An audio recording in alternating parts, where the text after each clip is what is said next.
while we start writing our post, we want to keep a few things in mind, one of which is the header tags. So let's go ahead and go back here and start writing our post. Of course, we want to start with the title, and again, I want to make sure that I use that keyword phrase. If the keyword phrase I'm targeting is potty dog training, I'm going to put that here.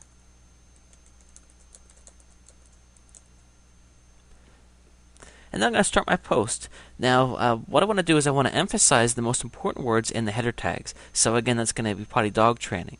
So maybe what I could do here is I could have,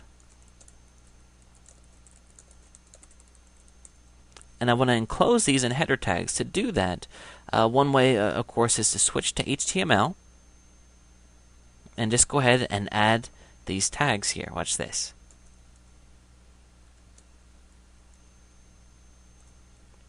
The opening, and then the closing.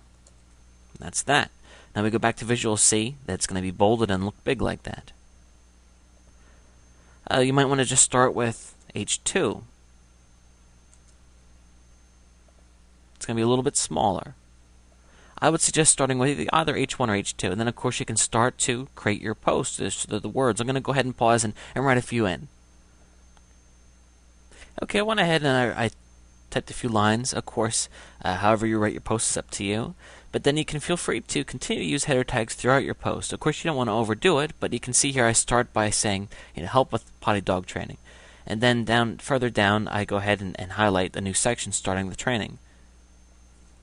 We'll add dog there.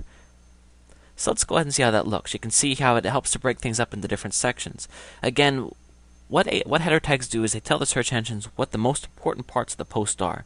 So again, if maybe you have two keyword phrases that you're targeting, and you could use one here and use another one here. In the next video, we're going to talk about highlighting specific keywords within your post. I'll show you how to do that in a second.